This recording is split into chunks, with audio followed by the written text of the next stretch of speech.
Hello guys, welcome back to my channel today. Thank you so much for stopping by. In this video, I'll be teaching you how to cut these handkerchiefs top that you can see on your screen. My pattern paper is folded into two. That's because I want to draft both the front and the back together. So the first thing I'll do is to roll my guideline. This is the point where I'll be taking my measurements from.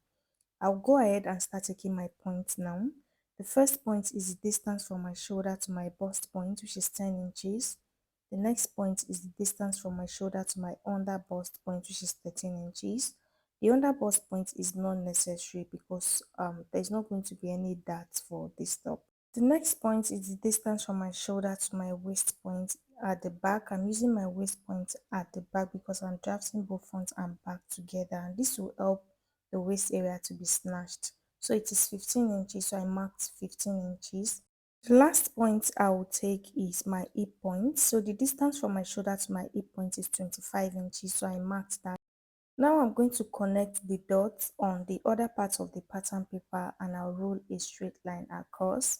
After doing that, I'll label my lines. We have the bust line, the under bust line, the waist line, and the hip line.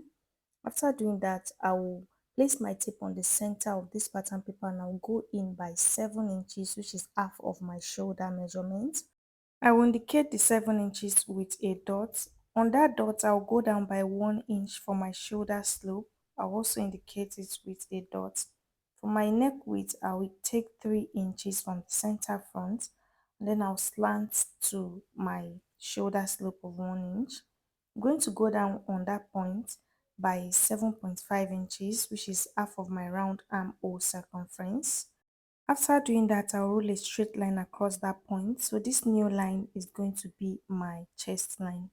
Next thing I'll do now is to place the same measurement I have on the shoulder line, which is 7 inches. I'll place the same 7 inches on 7 inches or 7.5 inches, sorry, on that line, and I'll connect the shoulder slope to the dot that I have on the chest line into a straight line.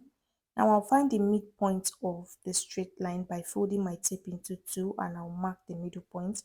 On that middle point, I'll go in by half of an inch. After doing that, I'll place my bust circumference divided by 4 on the chest line.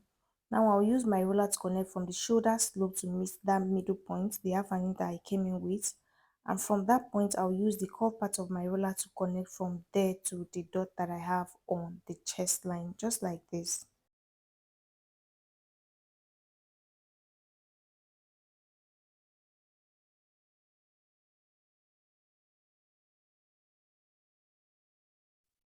What I'll do now is to place my tape on the shoulder area, that's minus my neck width.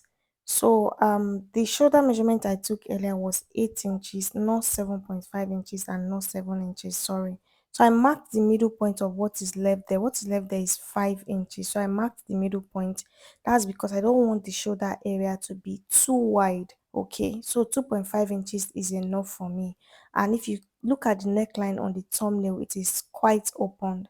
So I'm going to use my curved ruler to connect from that 2.5 inches all the way to the chest line. Now, if you want yours to be deeper, you can go all the way to the bust line if you want, okay? But I advise you don't make it too deep, okay? Because it's a wide neckline.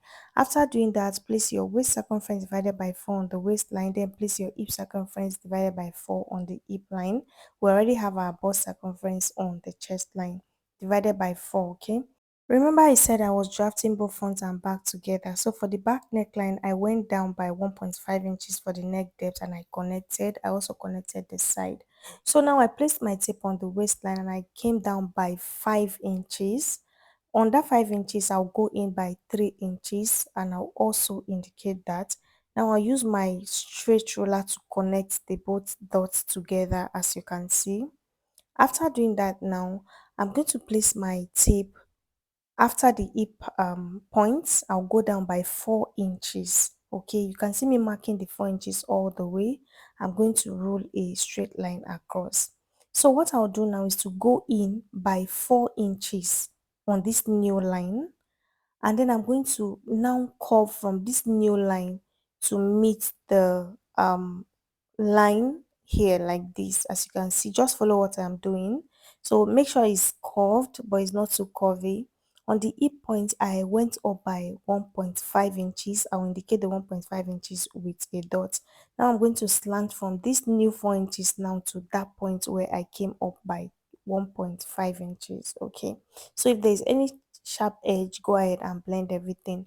Now I will use my curved ruler now to connect from the waistline, but come down maybe by 1 inch or half an inch from the waistline. Then use your curved ruler to connect like this. This is what we use to draft out the handkerchief on the side of the blouse. Okay. So after doing that, I'm going to go ahead and cut this part out, as you can see. So this is the front and back. So we are going to cut out the back neckline first. Okay. After splitting the pattern paper open, then we'll cut out the front neckline. This part I'm going to also cut it out. Okay, so the length of our blouse is going to stop on this point that you can see. Then the handkerchief will be the extension on the side. So before you cut off this handkerchief part, make sure you label it accordingly: the up, the down, the side, the center. Okay, just so you don't mix things up when you're cutting on your fabric. Okay, I'll do that for the both pattern paper. Then I'll use my pins to hold the two of them together, and then I'll go ahead and cut.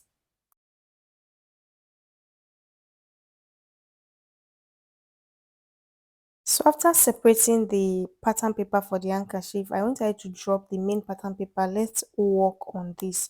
So we are not going to use this like this. We are going to slash and spread. So what I did was to put them together. The upper parts, you can see, make sure they don't cover each other, but they are just together. Okay, use your tape to hold everything down, as you can see me doing. Okay, so now that I've done that, I'm going to do a slash and spread method like I said earlier. So we're going to roll lines on this. Okay, so there's no formula for this. I'm just going to roll lines on both sides. Okay, so you can see the side I'm rolling my line. I want it to look like the same, even if it's not going to be the same. Okay, so I'm going to roll just 2 lines on it. Okay, so when I cut it out, I'm going to have 6, 3 on the right hand side, 3 on the left hand side. So this is what I have. I'll bring in a fresh pattern paper, and I'm going to place this on it. Okay, so we'll be spreading on this pattern paper. I'll first of all slash through the lines that I just marked, as you can see me doing. So when you're slashing, make sure you don't slash all the way down there. Okay, just slash it well enough that you'll be able to spread it. I hope you understand. So now I'll start spreading by 2 inches apart. So when you are spreading, make sure it is sitting well on this upper part. After placing this one, I went out by 2 inches, and I'll place the second one and I'll pin it down. Okay, so you'll be using your pins or your masking tape here. Okay, so if it's not flat enough on the upper part, slash through, as you can see me doing. I want it to sit well on this other pattern paper. Then I'll go out by another 2 inches. I'll place this one, I'll pin it down. I'll keep repeating the process. I'm spreading by 2 inches, as you can see. Then I'll spread all the way, use my pins to hold everything down till I get to the last pattern paper. Now after doing that, you're going to go ahead and add half an inch all the way around. Okay, so I'm going to follow the shape that this one already have. So you're going to take your time to do this just so it comes out well. Okay, use your pencil first of all before you use your marker to like outline it, as you can see me doing. So this is what it should look like, something like this. Okay, so label the front. This is the front, this is the back, and this is the center. This is also the center on the down part, in case you want to open it up and cut it into two. Okay, so after doing that, now I'm going to go ahead and cut.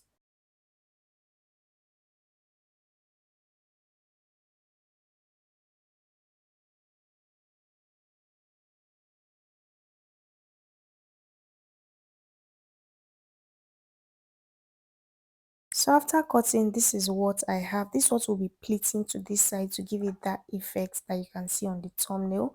But first of all, we are going to split the front and back. Okay, so we have cut out the neckline for the back. I'll just label the back pattern, then I'll cut the front neckline and the armhole area. Okay, So after doing that, I also label my pattern paper, the front. So when you join the two of them together like this, okay, after piping everywhere you want to pipe, then you now join this one, okay, just like this. You just pleat it all the way around to give it that fullness. And don't forget that this pattern paper does not have a stitching allowance yet. So when you're cutting on your fabric, you have to add your stitching allowance. And also this blouse has a button at the front. So you're going to include your button allowance to the front. I included 2 inches, but I feel like it's too much. I think 1 inch is enough, okay? So extend it, okay, by 1 inch, 1.5 inches, 2 inches. It depends on what you want, but I feel like 1 inch should be enough because you're just folding it inward. So this is what I have for the front. The allowance I added is for my button. And when you're cutting, the front you're cutting out to the back, you're cutting it on fold. Add half an inch all the way around the neckline, the shoulder, the armhole, the side, add your stitching allowance, maybe 1 inch or 1.5 inches. And on this side that you're going to add the handkerchief, also add your stitching allowance. Even on the base, add your allowance also. So when you join them together, you're going to pleat or gather this at this part of the blouse. Or if you don't want to do it that way, you can split this into two and join them separately. That's why I marked the center earlier. So you can open the center up and just cut it into two, so you can sew them separately. When you are done, you can sew the side together. So this is how you are going to sew if you are doing it separately. You sew this on it, on this one, then you sew the other one on the other one, and when you are done, you now join them together. Okay, but I think the first method is better. But if you do this method, you are able to adjust your dress, your blouse very well. Or if you also do the other method, you have to adjust your blouse first before you join the handkerchief area, okay? So yeah, that is all for this tutorial. I hope it was helpful. Don't forget to like this video, leave your questions in the comment section. Thank you so much for watching. I'll see you in the next one. Bye.